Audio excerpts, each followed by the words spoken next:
नमस्कार, बहुत स्वागत है आपका स्वदेश न्यूज में। मैं हूं शिवाली श्रीवास्तव आपके साथ और इस खास प्रोग्राम में हम चर्चा करेंगे तैयारी 3 की। जी हां, 3 की यानी तीसरी लहर की। कोरोना की तीसरी लहर की तैयारी के लिए प्रधानमंत्री नरेंद्र मोदी ने आज कोरोना योद्धाओं के लिए विशेष रूप से क्रैश कोर्स की शुरुआत कर दी है। इसके तहत देश भर के 1 लाख लोगों को कौशल से लैस किया जाएगा और उन्हें नई चीजें सिखाई जाएंगी। इस कार्यक्रम के तहत प्रधानमंत्री मोदी ने देश की जनता से कहा कि हर सावधानी के साथ आने वाली चुनौतियों से निपटने के लिए हमें देश की तैयारियों को और बढ़ाना होगा। इसी लक्ष्य के साथ आज देश में करीब 1 लाख फ्रंटलाइन कोरोना वॉरियर्स तैयार करने का महाअभियान शुरू हो रहा है। पीएम मोदी ने कहा ये कोर्स 2 से 3 महीने में ही पूरा हो जाएगा, इसलिए ये लोग तुरंत काम के लिए उपलब्ध भी हो जाएंगे। पीएम नरेंद्र मोदी ने यह भी कहा कि आज देश में करीब 1 लाख फ्रंटलाइन कोरोना वॉरियर्स तैयार करने का महाअभियान शुरू हो रहा है। कोरोना की दूसरी लहर में हम लोगों ने देखा कि इस वायरस का बार बार बदलता स्वरूप किस तरह की चुनौतियां हमारे सामने ला सकता है। ये वायरस हमारे बीच अभी भी है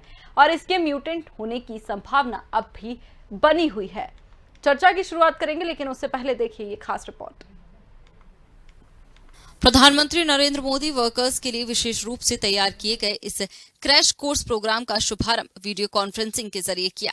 कोविड-19 फ्रंटलाइन वर्करों के लिए प्रधानमंत्री नरेंद्र मोदी ने एक क्रैश कोर्स लॉन्च किया। इसके साथ ही उन्होंने महामारी कोविड-19 को लेकर देश को तैयार रहने का संदेश दिया। उन्होंने कहा, शुरू किए जा रहे क्रैश कोर्स के जरिए 1 लाख वॉरियर्स को महामारी का सामना करने के लिए तैयार किया जाएगा। प्रधानमंत्री ने क्रैश कोर्स करने वाले फ्रंटलाइन वर्करों को शुभकामनाएं दी और उम्मीद जताई कि वे जल्द ही हेल्थ केयर वर्करों का सहयोग के लिए तैयार रहेंगे। क्रैश कोर्स करने वाले सभी युवाओं को बहुत बहुत शुभकामनाएं देता हूं। मुझे विश्वास है आपकी नई स्किल्स देशवासियों का जीवन बचाने में लगातार काम आएगी और आपको भी अपने जीवन का एक नया प्रवेश एक बहुत ही संतोष देगा। इसकी शुरुआत प्रधानमंत्री कौशल विकास योजना 3.0 के तहत देश भर के 26 राज्यों में स्थित 111 प्रशिक्षण केंद्रों में की जाएगी। लॉन्च के इस मौके पर स्किल डेवलपमेंट एंड एंटरप्रेन्योरशिप के केंद्रीय मंत्री भी मौजूद रहे। पीएम मोदी ने कहा, इस कोविड-19 महामारी ने दुनिया के हर देश, हर संस्था, हर समाज, हर परिवार, हर इंसान के सामर्थ्य को बार बार परखा है। इस महामारी ने साइंस, सरकार, समाज, संस्था और व्यक्ति के रूप में हमें अपनी क्षमताओं का विस्तार करने में सतर्क भी किया है। पीएम नरेंद्र मोदी ने कहा, कोरोना से लड़ रही वर्तमान फोर्स को सपोर्ट करने के लिए देश में करीब 1 लाख युवाओं को प्रशिक्षित करने का लक्ष्य रखा गया है। ये कोर्स 2-3 महीने में ही पूरा हो जाएगा।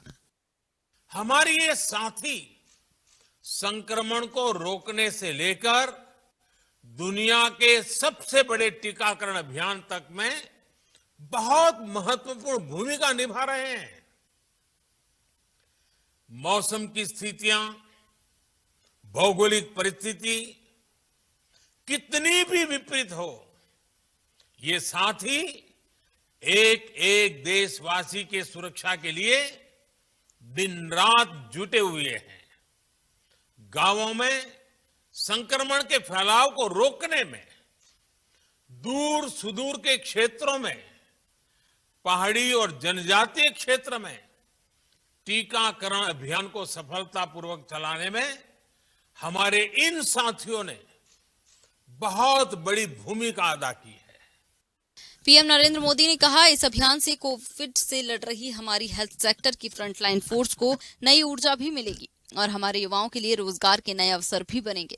बीते 7 साल में देश में नए एम्स, नए मेडिकल कॉलेज और नर्सिंग कॉलेज के निर्माण पर बल दिया गया है। इनमें से कई ने काम करना शुरू भी कर दिया है।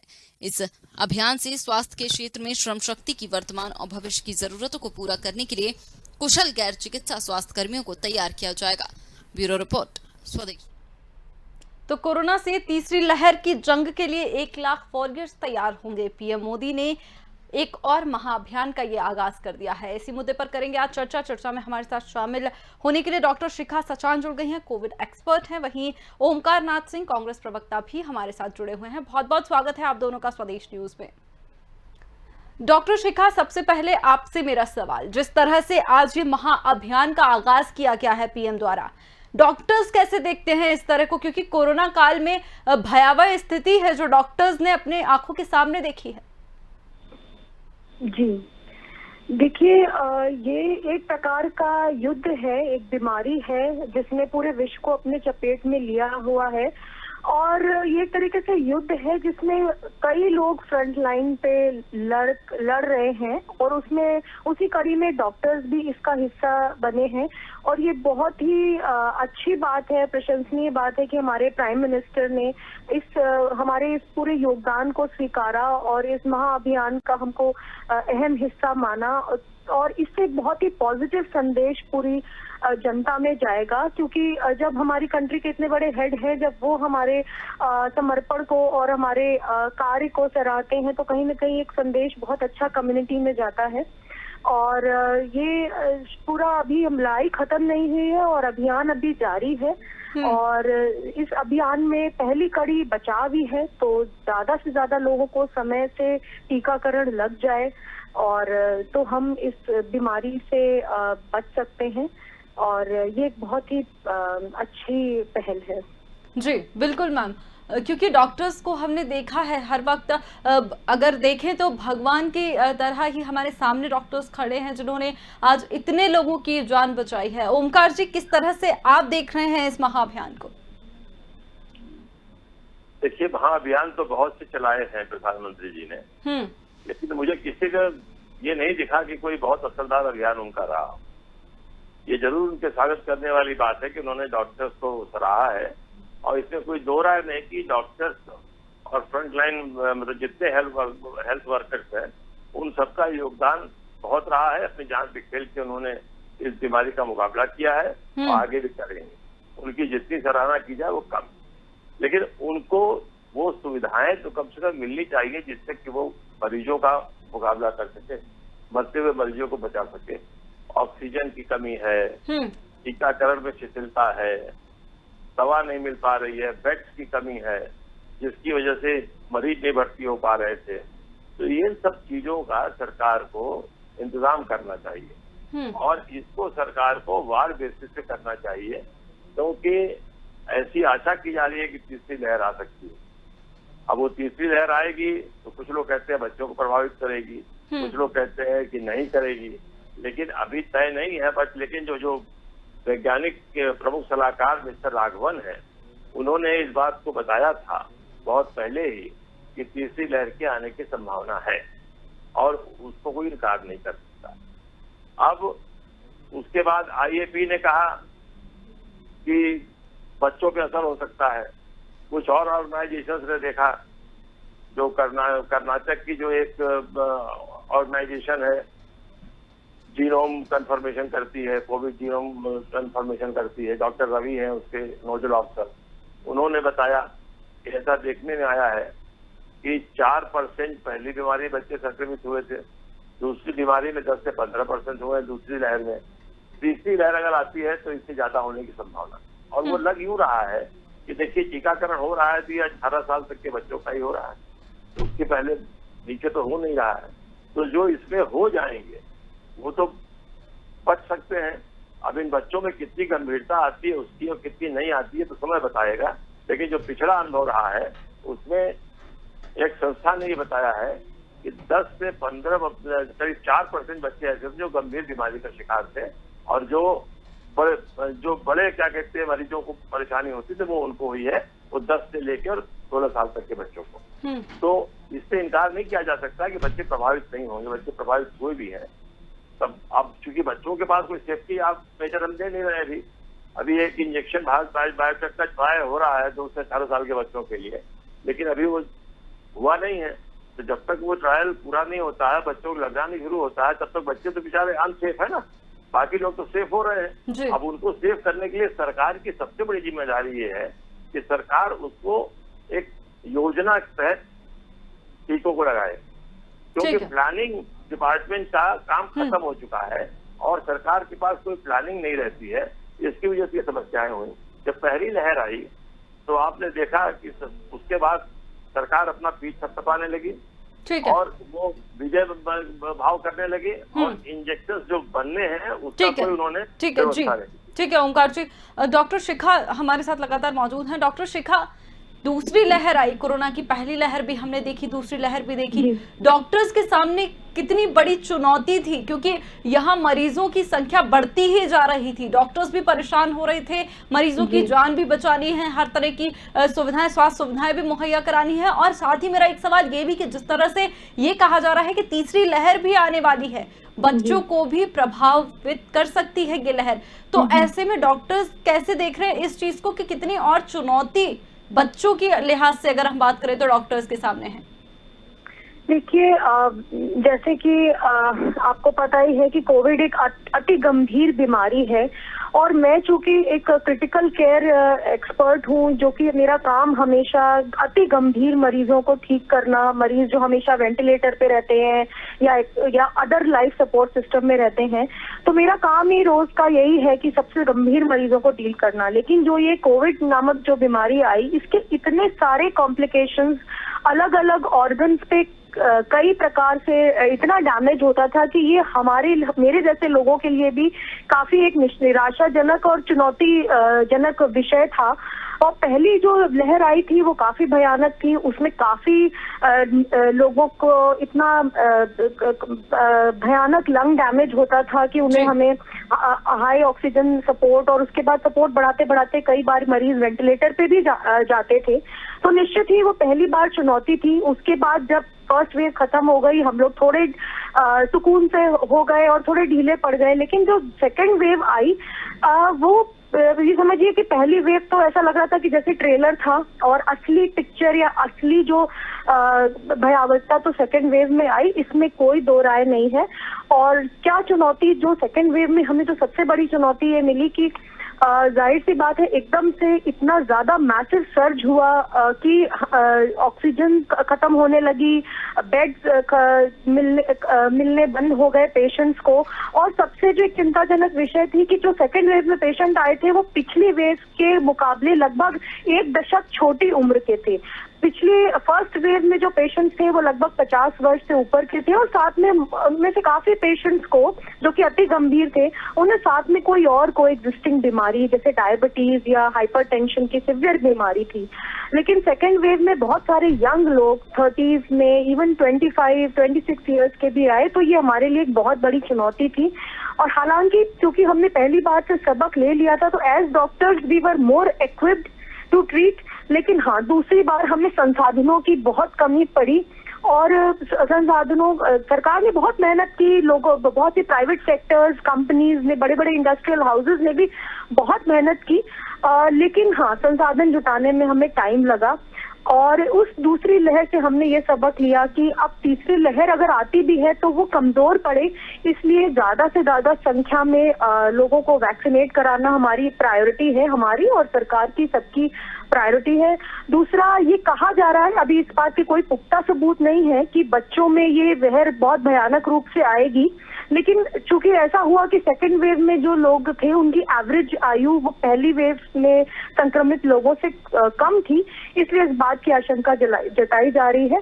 तो हालांकि ये कहना कि बच्चों में जल्दी से जल्दी टीकाकरण क्यों नहीं किया जा रहा, तो इसके भी कुछ लिमिटेशंस हैं, क्योंकि कोई भी वैक्सीनेशन प्रेग्नेंट फीमेल्स में या लैक्टेटिंग जो माएँ जो दूध पिला रही होती है बच्चों को, या बहुत छोटे बच्चों को होते हैं, कोई भी मेडिकल थेरेपी एकदम से अप्रूव नहीं की जा सकती। अगर की भी जाती है तो बिना फेज 4 ट्रायल के इमरजेंसी यूज या इमरजेंसी अप्रूवल किया जा सकता है, और उस दिशा में ट्रायल शुरू भी हो गया है। बहुत सारे बच्चों पे, खासकर ज्यादातर बच्चों पे जो उन पे ट्रायल हो रहा है, आपको ये जान के खुशी मिलेगी कि ज्यादातर डॉक्टर्स जो वॉलंटियर्स हैं ये डॉक्टर्स के ही बच्चे हैं, और इनमें वैक्सीन का ट्रायल शुरू हो गया है। तो मुझे पूरी उम्मीद है कि बहुत जल्द ही ट्रायल कंप्लीट होगा और हम ज्यादा से ज्यादा बच्चों को वैक्सीनेट कर पाएंगे। लेकिन ट्रायल का कंप्लीट करना भी बहुत जरूरी है ताकि इस वैक्सीन की हम सेफ्टी और एफिकेसी को जांच सकें। बिल्कुल डॉक्टर शिखा, जिस तरह से आपने हमें बताया कि ज़रूरत है और बच्चों पर किसी भी दवा का वैसे भी हम डायरेक्ट इस्तेमाल नहीं कर सकते, बहुत अहम बात हमें आपने बताई। हमारे साथ नेहा शालिनी दुआ भी जुड़ गई हैं, बीजेपी राष्ट्रीय प्रवक्ता है। मैम, बहुत बहुत स्वागत है आपका स्वदेश न्यूज़ में। नेहा मैम, आज महाअभियान का आगाज किया है पीएम नरेंद्र मोदी ने। क्या लगता है तीसरी लहर के लिए तैयार हो रहे हैं अब हम देश, क्योंकि जो गलतियां या जो हमने मिसअंडरस्टैंडिंग जो पिछले लहरों में देखी थी वो अब तैयार हैं हम झेलने के लिए? नहीं, हमने पहली लहर में बहुत अच्छा काम किया था। अब देखिए, समय रहते लॉकडाउन हुआ, उसके बाद मास्क और ये वेंटिलेटर्स, ये बहुत जल्दी जल्दी सारे हॉस्पिटल तैयार किए गए। और सेकेंड वेव में क्योंकि वो एकदम से आई तो कहीं ना कहीं कुछ कमियां रह गई, तो क्या वो मद्देनजर रखते हुए तीसरी लहर अब जो है वो कुछ घातक ना हो। और जैसा कि बार बार साइंटिस्ट और डॉक्टर्स की तरफ से जताया जा रहा था कि तीसरी लहर जो है वो बच्चों के लिए बहुत घातक है, तो इसके लिए जो पीकोज और NSIU ये सारे जो हैं वो वार्ड्स बनाए जा रहे हैं बच्चों के लिए, और हॉस्पिटल्स में पीडियाट्रिशियंस को रखा जा रहा है, बुलाया जा रहा है कि ऐसे ऐसे आपने ये काम करना है। दूसरा, आज 1 लाख जो वॉलेंटियर्स हैं, हेल्थ केयर वर्कर्स हैं, उनको प्रधानमंत्री जी ने आज और जोड़ा है, जिन्हें 3 महीने की ट्रेनिंग दी जाएगी। मतलब ये लोग वो हैं जैसे आशा वर्कर्स हो गए या ऐसे हेल्थ लाइन वर्कर्स मीन्स जो अभी नर्सिंग कोर्स कर रहे हैं, फाइनल उसमें है, फाइनल ईयर स्टूडेंट्स हैं, तो ऐसे लोगों को ऐसे उनको जोड़ा गया कि मात्र 3 महीने की ट्रेनिंग में उनको इतना ट्रेन कर दिया जाएगा कि वो आगे आने वाली तीसरी लहर के लिए पूरी तरह से तैयार रहेंगी। क्योंकि अभी देखिए, अभी दूसरी लहर में बहुत सारे डॉक्टर्स ने भी अपनी जान खोई है, तो हमें डॉक्टर्स की भी थोड़ी कमी देखी जा रही है। तो इसको मद्देनजर रखते हुए ये बहुत अच्छा काम कदम उठाया गया प्रधानमंत्री जी द्वारा कि 1 lakh health care workers, 1 lakh बहुत बड़ी संख्या में है, और सारे वार्ड तैयार किए जा रहे हैं। बच्चों के ऊपर ट्रायल जो है वो एम्स में काफी दिनों से शुरू भी हो चुका है, और जानकर आपको खुशी होगी कि वो ट्रायल जो है वो सक्सेसफुल भी रहा है। तो अब देखिए, by the end of June, मतलब जुलाई के स्टार्टिंग में आप मानिए कि बच्चों की जो वैक्सीन है वो जुलाई के एंड तक आ भी जाएगी। कोशिश ये है कि जुलाई तक आ जाए, नहीं तो अगस्त तक तो हमारा पूरा वो रहेगा कि जितनी जल्द से जल्द हो सके बच्चों की जो वैक्सीन है उसको लॉन्च कर दिया जाए, क्योंकि ट्रायल तो हो गया है, अब रिजल्ट भी अच्छे आ रहे हैं। तो आप देखिए, प्रधानमंत्री जी ने तीसरी लहर को काबू पाने के लिए बहुत कड़ी मेहनत की है, और इसके रिजल्ट जो है वो आने वाला वक्त जो है आप लोगों को, मीडिया को या देशवासियों को बताएगा कि हमारी जो मेहनत है, हमारे प्रधानमंत्री जी की जो मेहनत है वो रंग लाएगी। और मुझे लगता है तीसरी वेव आके चली भी जाएगी, और शायद उसमें हमें इतना भारी नुकसान नहीं होगा जो सेकेंड वेव में हुआ है, वैसा ऐसा नुकसान कोई नहीं देखने को मिलेगा। और ये डॉक्टर्स भी मानते हैं, क्योंकि अभी देखिए 21 जून से जो टीकाकरण अभियान है दोबारा से शुरू किया जा रहा है, जिसके अंदर आप देखिए हमने लक्ष्य रखा है, प्रधानमंत्री जी का लक्ष्य है कि दिसंबर तक जो है पूरे देश में व्यापक रूप से टीकाकरण हो जाएगा, सबको इंजेक्शन लग जाएगा, दोनों डोज लग जाएंगी। अगर किसी की रह भी जाती है 1 डोज, तो मुझे लग रहा है by the end of January तक ये कंप्लीट हो जाएगा। हमारा लक्ष्य दिसंबर है, लेकिन थोड़ा बहुत ऊपर नीचे कई बार वेस्टेज हो जाती है, कई बार कोई दिक्कत आ जाती है, तो हम 1 महीना एक्स्ट्रा लेके चल रहे हैं कि जनवरी तक जो है वो पूरे देश में टीकाकरण अभियान हमारा दिसंबर तक खत्म हो जाएगा, नहीं तो जनवरी तक तो बिल्कुल ही कंप्लीट हो जाएगा और सभी लोग वैक्सीनेट हो जाएंगे। इससे इकोनॉमी भी हमारी बढ़ोतरी होगी, इकोनॉमी का फायदा होगा, और हम अपने जो प्रियजन है उनको नहीं खोना पड़ेगा।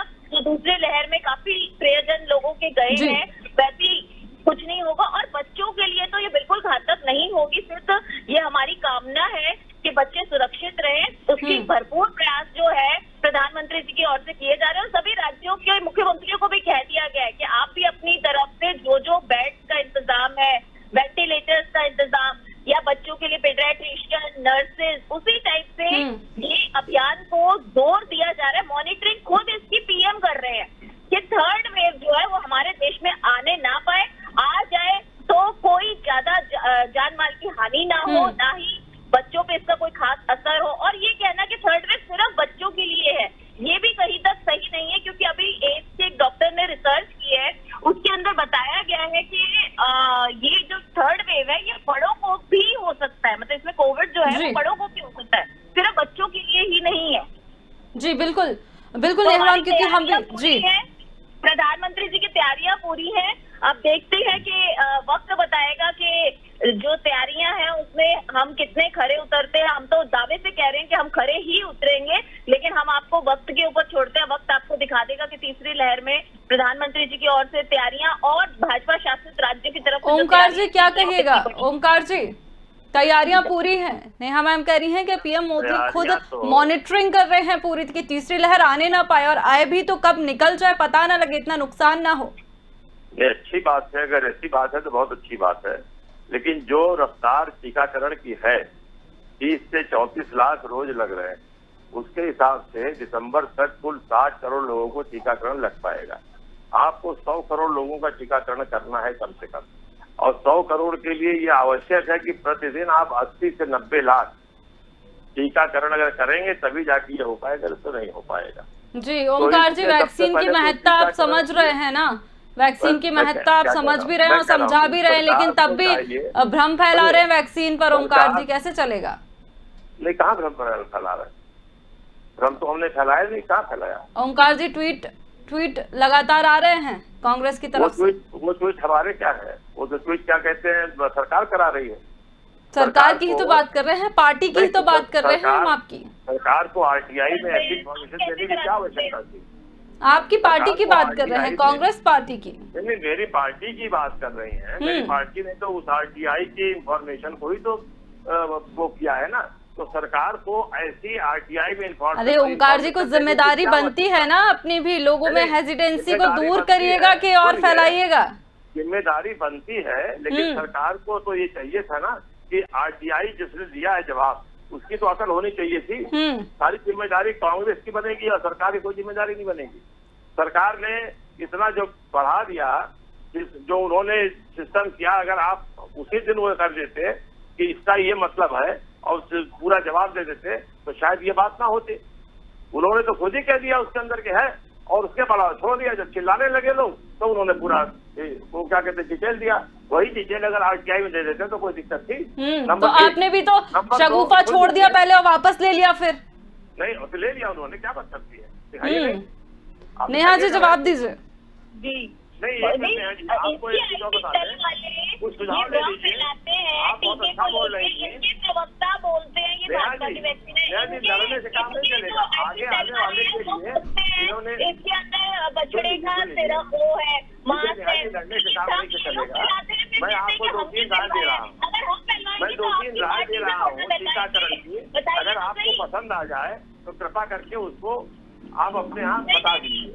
नंबर 1 देखिए, घरेलू निर्माताओं का उत्पादन बढ़ाने की व्यवस्था करिए। कहती है कांग्रेस के प्रवक्ता जो है सुरजेवाला कहते हैं ये भाजपा की वैक्सीन, तो हमने कहा था कि हमने उनको कोई पैसे खिलाए थे क्या? भाजपा की वैक्सीन आपको हमारी वैक्सीन को उसके बाद आप लोगों की संयोजक है, वो कहता है कि इसके अंदर बछड़े का जो सिरम है, उसका मांस है, खून है, वो लिया जाता है। अरे भ्रम क्यों फैला रहे? लगवाने दीजिए ना। ये कोई पहली बार हुआ है कि चाहे सांप का जहर हो, वेनम हो, चाहे ये स्नेक वेनम हो, चाहे काफ का ब्लड हो, ये क्या पहली बार किसी वैक्सीन में यूज हो रहा है? पोलियो में नहीं होता और बाकी दवाइयों में नहीं होता। मैं समझ नहीं पा रहा हूँ, इस तरह की सूचनाएं जब कोई मांगता है, जो वेजिटेरियन होते हैं उनके सूचनाएं जब कोई मांगता है तो भ्रम क्यों फैलाते हैं आप? अरे ये भाजपा की वैक्सीन आ रही है, इसके अंदर गया है। अरे पहले आप अपनी पार्टी के कितने नेताओं ने लगवाई है? आपके जो राष्ट्रीय सो कॉल्ड अध्यक्ष क्या कहते हैं राहुल गांधी जी, उन्होंने लगवाई है, उनका बताइए। प्रियंका गांधी जी ने लगवाई है, उनका बताइए। एक डोज भी दोनों में से किसी ने नहीं ली। और आपकी जो माता मतलब जो सोनिया गांधी जी हैं, उन्होंने कितनी बार लगवाई है? उन्होंने भी एक डोज तक भी नहीं ली। तो कम से कम कोई तो आप अच्छा काम कीजिए, देश को मिसाल दीजिए, आप अच्छे विपक्ष बन के दिखाइए। ये तोड़ने की हमेशा विरोध के नाम पे बस विरोध करना है जो अच्छा काम भी भाजपा। ओमकार जी विपक्ष में है, बिल्कुल आपका हक बनता है सवाल उठाना, आप सवाल करिए सरकार से, लेकिन जो सराहनीय काम है उनको भी तो सराहिए ना। एक बात ना सराहे लेकिन अफवाह ना फैलाएं। एक बात बताइए, आप तो महिला है ना नेहा जी, आपके मुंह से ये शोभा देता है कि आप अपनी माता जी सोनिया जी के यहाँ कहने जा रहे हैं?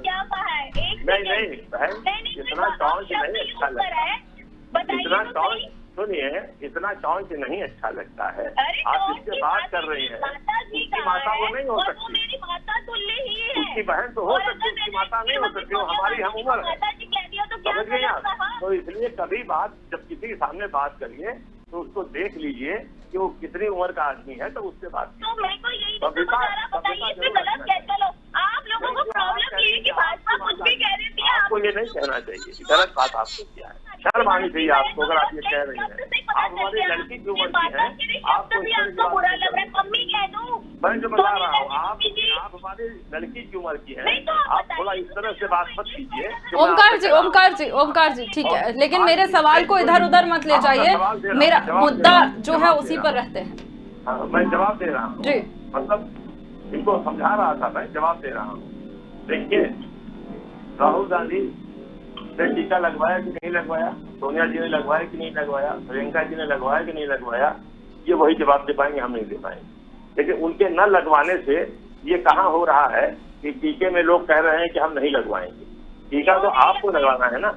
बिल्कुल हो रहा है ना, भ्रम तो फैलता है ना ओमकार जी, ये नहीं तो फिर आपको पीएम नहीं तो फिर आपको, अगर आप ये बात कर रहे हैं तो फिर आपको भी पीएम नरेंद्र मोदी की ये तस्वीर नहीं मांगनी चाहिए थी कि आप पहले टीका लगवाएं तब हम वैक्सीन लगवाएंगे। हाँ बिल्कुल बिल्कुल। ठीक है, मेरे पास समय की कमी है इसलिए मैं सबसे कमेंट नहीं ले पाऊंगी, लेकिन वाकई बात है कि वैक्सीनेशन जो है, वैक्सीनेशन या कोरोना ना ही राजनीति का कोई सब्जेक्ट है और ना ही भ्रम फैलाने का। बहुत बहुत धन्यवाद आप सभी का हमारे साथ जुड़ने के लिए।